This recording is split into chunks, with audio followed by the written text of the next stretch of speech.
गुस्सा मन और शरीर को दुर्बल कर देता है। आइए जानते हैं अनुभव। प्राचीन काल की बात है, एक गुरुकुल में उस देश के राजकुमार के साथ साथ अन्य भी कई शिष्य पढ़ाई पढ़ रहे थे। एक दिन आश्रम के गुरुजी ने सभी शिष्यों को बुलाकर पूछा कि अभी तक आप लोगों ने क्या क्या सीखा है। शिष्यों ने अपना सीखा हुआ गुरुजी के सामने प्रकट कर दिया। गुरुजी खुश हो गए। अंत में गुरुजी ने राजकुमार से पूछा कि आपने क्या सीखा है। तब राजकुमार ने नम्रता से उत्तर दिया कि मैंने तो अभी तक केवल एक ही वाक्य सीखा है। राजकुमार की यह बात सुनकर के गुरुजी को थोड़ा गुस्सा आया और उन्होंने फिर पूछा कि इतने दिनों में क्या तुमने केवल एक ही वाक्य सीखा है। राजकुमार ने उत्तर दिया कि अब तो मैंने दूसरा वाक्य भी सीख लिया है गुरुजी। गुरुजी ने गुस्से में आकर राजकुमार को 2-3 छड़ी मारी, लेकिन राजकुमार मुस्कुराता रहा। तब गुरुजी सोचने लगे कि राजकुमार भविष्य में महाराजा बनकर मुझ पर राज्य करेगा, इसीलिए यह चुपचाप हंसते हुए खड़ा है।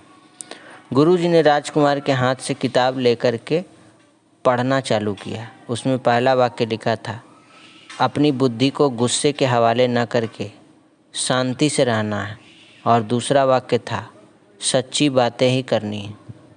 गुरुजी समझ गए कि राजकुमार ने पाठ केवल पढ़े नहीं है, लेकिन उनको जीवन में उतारा भी है। इसके बाद गुरुजी ने राजकुमार को गले से लगा लिया और उनकी आंखों से प्रेम के आंसू बहने लगे। इस कहानी से हमें यही शिक्षा मिलती है कि जैसे एक बार तीर को हाथ से छोड़ने के बाद वह वापस नहीं आ सकता, ऐसे ही गुस्से के वशीभूत होकर न कहने योग्य बात अगर हम कह देते हैं तो वह भी कभी लौट कर नहीं आती, भले ही हम कितना भी पश्चाताप करें। दोस्तों, आजकल परिवारों में सहन शक्ति के गुण की कमी के कारण आपसी बातचीत में गुस्सा अपना लेते हैं, बातों को बढ़ाकर शांति को खो देते हैं।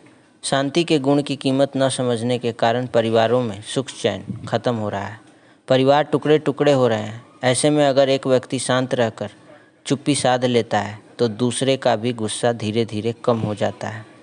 कोई भी परिस्थिति आती है तो हम न मन को विचार करने का समय देते हैं, न बुद्धि को ठीक से निर्णय करने का मौका देते हैं, और अच्छाई बुराई का अंतर पहचाने बिना ही तुरंत गलत दिशा में चले जाते हैं। गुस्सा सिर्फ मन को ही नहीं, इतने बड़े शरीर को भी दुर्बल कर देता है। इसलिए गुस्से की कमजोरी से किनारा कर अपने अंदर छिपे शांति के सद्गुण को जागृत करने की आवश्यकता है। तभी परिवारों में और विश्व में शांति हो सकती है। ओम शांति। धन्यवाद।